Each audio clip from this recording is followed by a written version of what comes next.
Bueno, lo que les decía que en los últimos días el tema de las pymes ha estado muy fuerte en el centro de la conversación y del debate respecto de la ley miscelánea presentada por el gobierno del presidente José Antonio Kast. No solo por los acuerdos que hubo y los después dimes y diretes con el partido de la gente, sino porque justamente las pymes, no olvidemos que son las que más empleo dan en nuestro país. Mantener de forma permanente el impuesto corporativo a este sector en 12,5% ha sido justamente el tema que se tomó, como les digo, la conversación. Este jueves representantes de pequeñas y medianas empresas y gremios finalmente se reunieron con el gobierno en una cita encabezada por el propio presidente José Antonio Kast. Y se disiparon las dudas, el Ejecutivo se comprometió a mantener este tributo de primera categoría que pagan las pymes en este 12,5%. No es que va a ser por un momento, pero después se va a cambiar. Pero bien, es parte de lo que queremos conversar a esta hora con el gerente de estudios de la Multigremial Nacional, Víctor Hugo Urbina. Víctor Hugo, gracias por estar con nosotros esta tarde. Muy buenas tardes, Mirna. Un gusto estar acá también. Muchas gracias por la invitación. Víctor Hugo, partamos por lo primero para que se entienda súper bien. Lo que está planteando el gobierno, que es la reducción de un 27 a un 23% del impuesto que pagan las grandes empresas, esto no tiene que ver con las pymes, porque las pymes desde el año 2020 pagan un impuesto distinto. Hagamos memoria primero para entender bien cómo funciona. Perfecto. Sí, el megaproyecto del gobierno, hoy día ya con el texto en mano y después de la reunión, ¿cierto? Contempla una rebaja del impuesto de primera categoría a las grandes empresas del 27 al 23%. Si bien es cierto, esto está, como hemos comentado, focalizado en las grandes empresas, hay algunas pymes que por distintas razones están bajo ese régimen y no están en el régimen ProPyme, ¿ya? Hay, según algunas cifras, entre 30.000 hasta 100.000 pymes dentro, enclaustradas o catalogadas como grande empresa, que no está bajo el régimen 14 de 3 con el 12,5%. El 12,5% de primera categoría viene desde un acuerdo en el gobierno del presidente Piñera por razón de la pandemia. Se rebaja hacia la mitad de un 25 a un 12,5% transitoriamente. Y en el gobierno del presidente Gabriel Boric se mantiene o se renueva, digamos, este periodo hasta el 2030. En el año 2029 tributario, la tasa subiría un 15%, ¿ya? Y en 2030 vuelve a subir hasta el 25%. Eso es lo que tenemos hoy día en el escenario. Sin embargo, el gobierno ayer se ha comprometido, ¿cierto?, a mantener esta tasa. Ya, es que entremos ahí, hagamos un doble clic para entender por qué para las pymes, uno podría decir la respuesta es obvia, pero a ver, entender muy bien por qué ustedes quieren que esto se mantenga de manera permanente y no que cambie como tal como estaba en el itinerario, ¿no es cierto? Esto iba a subir a 15% en 2029 y luego a 25%, como dices tú, en 2030. ¿Es sostenible que se mantenga esta tasa de 12,7% de pago de impuestos de las pymes? Claro, buena pregunta, Mirna. En esa parte hay más de una razón. Ya yo voy a Ya. esbozar dos razones, una que tiene que ver con, digamos, justicia tributaria o equidad fiscal y otra con la propia realidad de los emprendedores y el empleo. Ujú. La Ya. primera es que de lo que recauda el Estado en total, ¿cierto? La mitad es por IVA, que todos nosotros participamos. Hay impuestos específicos, otros impuestos y un, digamos, 40% alrededor es por impuestos a las empresas, ¿ya? De todos estos impuestos, cerca del 95% son provenientes de las grandes empresas, ¿ya? Entonces tenemos un 5% más o menos, la DIPRES no publica esta cifra, entonces hay distintas estimaciones, el rango entre un 5 y un 10%, que proviene de las pymes propiamente tal. Entonces, el impacto que esto va a tener por cada punto de recaudación que se le baja a una pyme, el impacto de recaudación sobre el PIB es de 0,01%. O sea, es algo que sí es sostenible. Ahora, lo que hay que transparentar, de todas maneras, Ya. es que como bien dice este informe y como bien explicó el ministro Quirós en los últimos días, recién a partir de 2035 empezaríamos como que a netear el costo de la reforma, ¿ya? Mm. Pero el argumento central ahí del gobierno es que, bueno, del proyecto en sí, es que el mayor crecimiento, ¿cierto?, a largo plazo terminaría haciendo sostenible esto. Como que el choque inicial, ¿verdad?, sería un poquito más deficitario. Por otra Claro, parte, ya. las pymes necesitan mucha caja y mucha liquidez, ¿ya? Mm. Distintas cifras desde el INE y del Ministerio del Trabajo muestran, como tú bien dijiste al principio, las pymes contratan a la mitad de los trabajadores en empleo formal y si uno le suma los informales tendríamos alrededor de 2/3 de la fuerza de trabajo en las pymes, ¿ya? Ahora, todas las leyes y todos los shocks que puedan ocurrir, como el alza del costo de los combustibles, las pymes no lo pueden enfrentar de la misma manera que una gran empresa, ¿ya? Por lo tanto, aunque sea una menor parte de recaudación para el fisco, para un emprendedor sí es muy importante contar con esa liquidez en la caja, porque justamente son las pymes las que contratan más personas, ¿ya? Y según las últimas cifras del Ministerio del Trabajo, las pymes de hecho no han podido recuperar el nivel de contratación que tenían antes, han tenido variaciones negativas, ¿ya? Y eso significa Perfecto. como que las pymes están contratando cada vez menos. Te entiendo, ya. Hay una razón que la acabas de explicar muy bien. Las pymes no tienen la espalda, digamos, que tiene, por supuesto, una gran empresa para resistir los shocks, ya sea cuando vino la pandemia, ¿no es cierto?, que fue muy golpeada a las pymes, o ahora con este shock energético producto de la guerra en Irán. Dicho eso, explícanos qué pasó, Víctor Hugo, con este tema con el PDG, porque ellos habían llegado a un acuerdo con el gobierno de apoyar la ley miscelánea si es que se mantenía, según el PDG, el 12,5% de impuesto de primera categoría, digamos, de manera permanente. Después el gobierno sale diciendo, no, en realidad nunca dijimos que era de manera permanente. Pero además, esto no es parte de la ley miscelánea, sino esto sería una ley aparte. ¿Qué garantías hay de que esto realmente va a ser así, que se va a mantener inalterable, tal como lo ha dicho finalmente el gobierno? Claro, ese es todo un temazo. Desde que se anunció, ¿cierto? Desde que el presidente Cast anunció en cadena nacional el proyecto, ha habido toda una nebulosa respecto a qué pasaba con este porcentaje. Porque una de las Mm. promesas de campaña es justamente la mantención de este impuesto. El mismo presidente y el propio ministro Quirós, antes de asumir, un mes y medio antes de asumir, lo ratificó en la OPE en una reunión con diversos gremios, en la cual tuve la suerte de estar. Entonces, el que no se haya anunciado al comienzo nos dejó como sorprendidos, por decirlo menos, Claro. porque siendo realistas, un cambio tributario de la magnitud que está planteando el gobierno es poco probable que se haga dos veces en un gobierno. Si la última reforma tributaria que tuvimos, digamos, grande fue en el segundo gobierno de la presidenta Bachelet. Entonces, de ahí surge la preocupación y surge, ¿cierto?, toda la moción de distintos gremios pyme, incluidos nosotros en la multigremial, y la gestión de distintos partidos. El Partido de la Gente tuvo las gestiones, las reuniones en los últimos días, pero también nos ha apoyado la bancada de RN, han habido otros partidos incluso libertarios, también ha sido bien transversal en sectores también de la centroizquierda.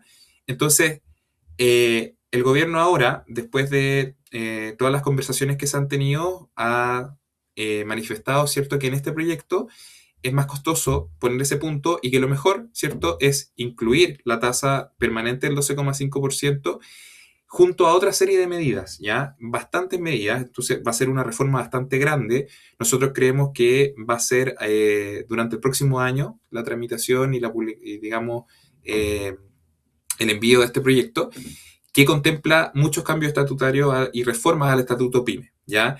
Entre ellos hay otros temas, además de la tasa, como formalización, temas de protección a los microemprendedores, ¿ya? Muchos microemprendedores que trabajan solos no se contratan a sí mismos, ¿ya? Y no Ujú. tienen, por ejemplo, protección laboral, etcétera.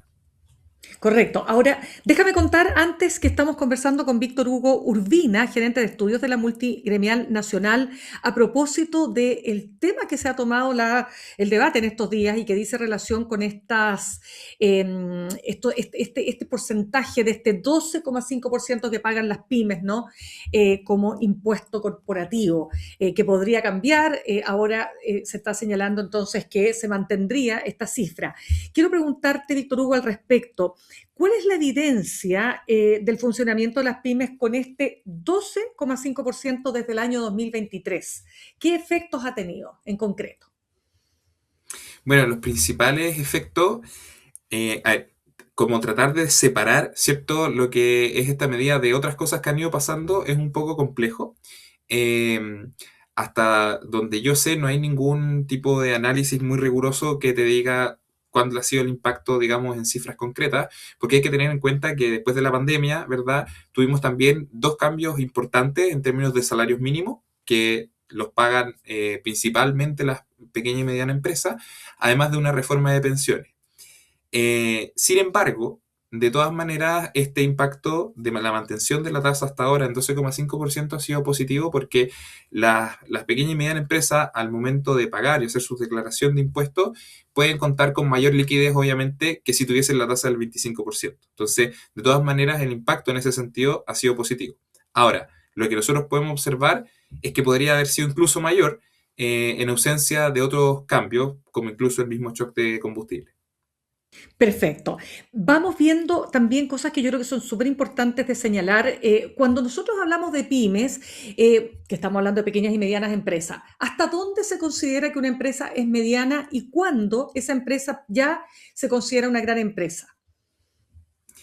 La categoría más o el criterio más utilizado, ¿cierto? Es el nivel de Ujú. ventas en UF según impuestos internos y de las 6.000 UF en ventas hacia arriba ya empieza a ser gran empresa.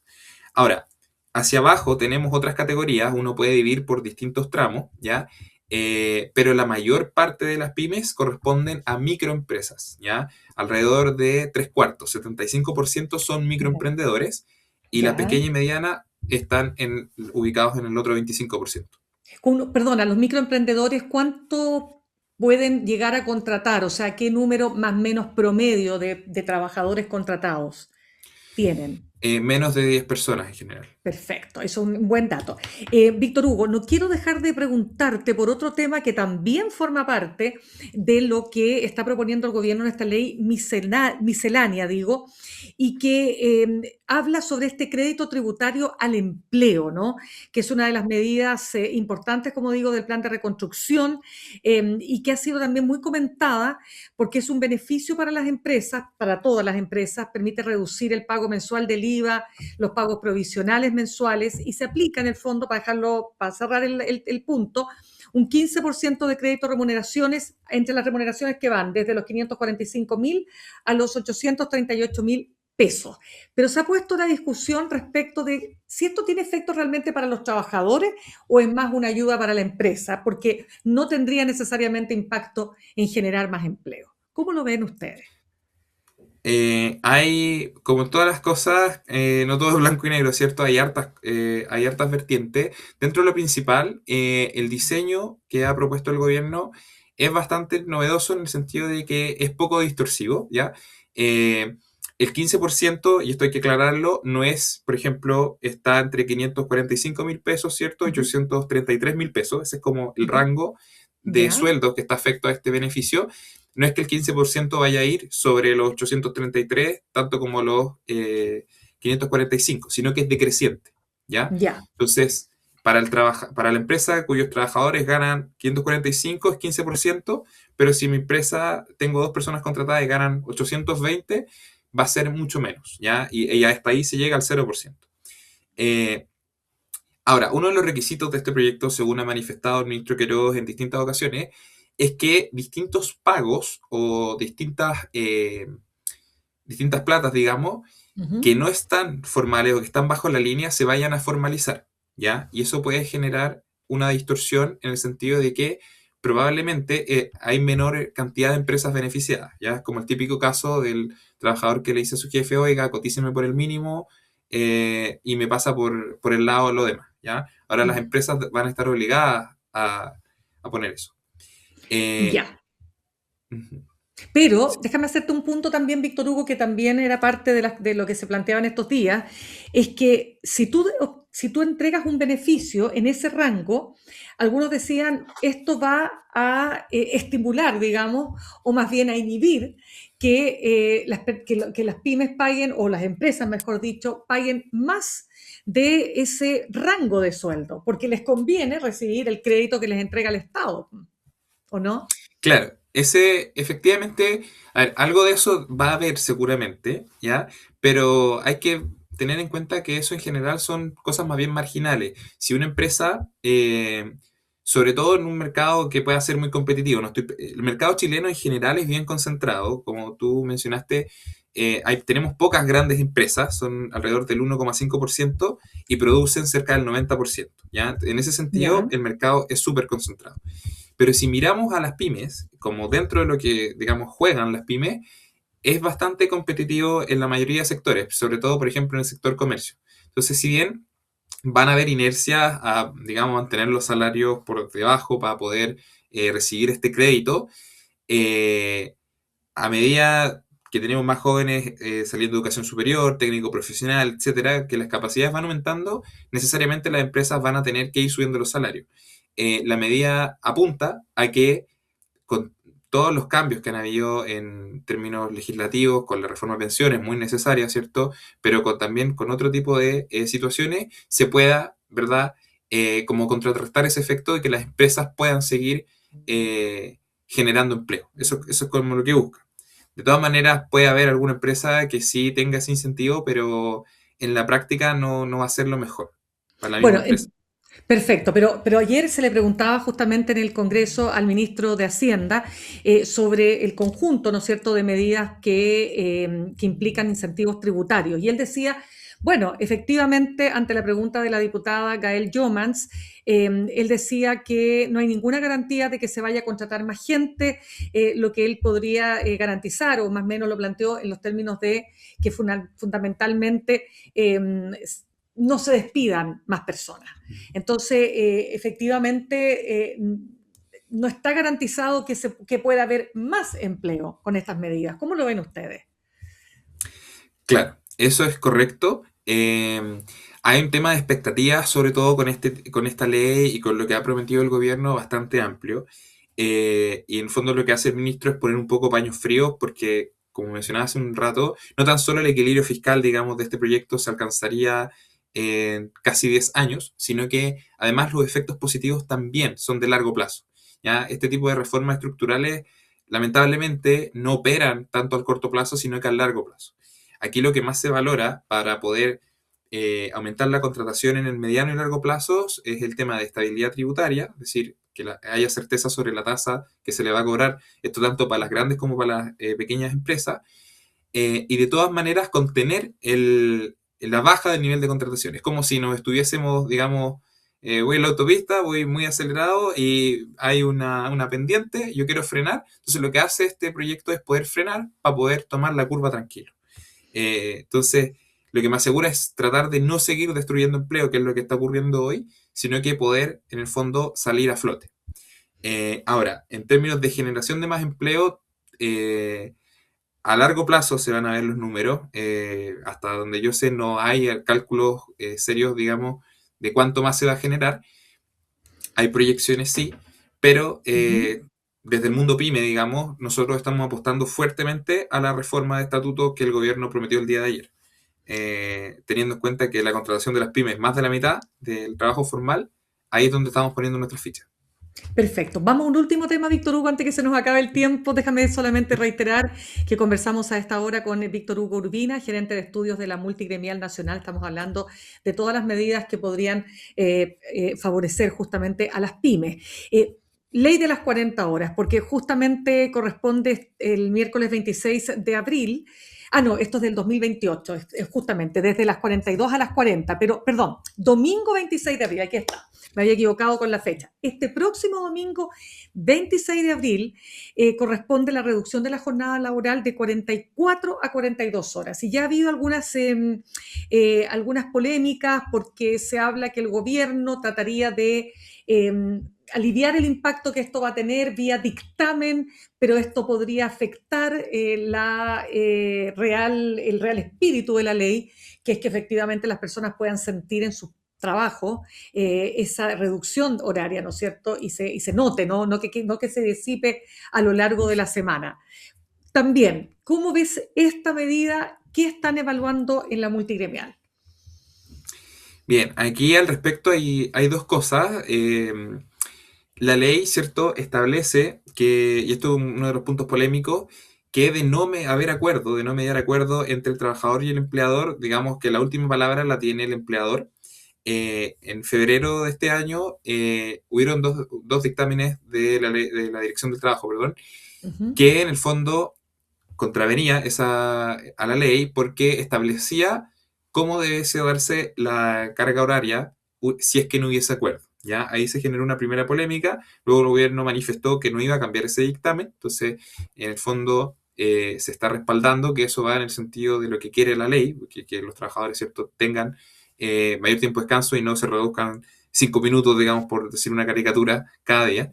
Eh, pero, de todas maneras, a ver, se ha anunciado con harto tiempo, digamos, que el cambio es el 26 de abril, también tenemos el cambio el 2028, entonces hay que esperar.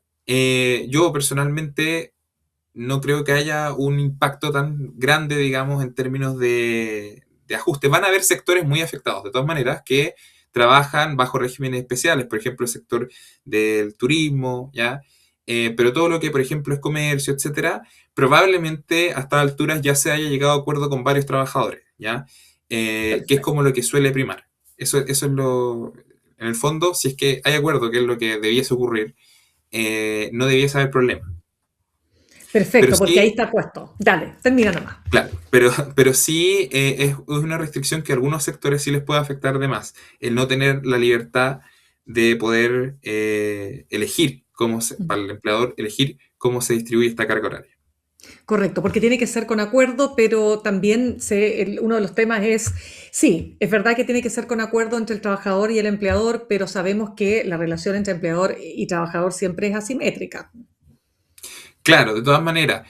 Ahora, en las microempresas, por ejemplo, no siempre es así, teniendo en cuenta que hay tan poquitos trabajadores, muchas Eso es veces verdad. hasta Claro. hasta los mismos trabajadores piden o trabajar más o hacer horas extra o cosas por fuera, entonces lo que se busca un poco es como evitar esa situación, porque además lo que se quiere favorecer siempre es la formalidad. O sea, cuando un trabajador dice, oiga jefe, déjeme trabajar más horas, no me cotice, se está desprotegiendo, no tiene seguro social por esas horas, etcétera. Entonces, ese puede ser un problema que de todas maneras va a existir en algunos sectores, pero yo personalmente no creo que vaya a ser, digamos, el estándar en todo el universo de microempresas. Ya pues, Víctor Hugo Urbina, gerente de estudios de la Multigremial Nacional, queremos darte las gracias por haber estado con nosotros esta tarde en Sin Pretexto. Muchas gracias, Mirna, un gusto. Hasta luego. Igualmente.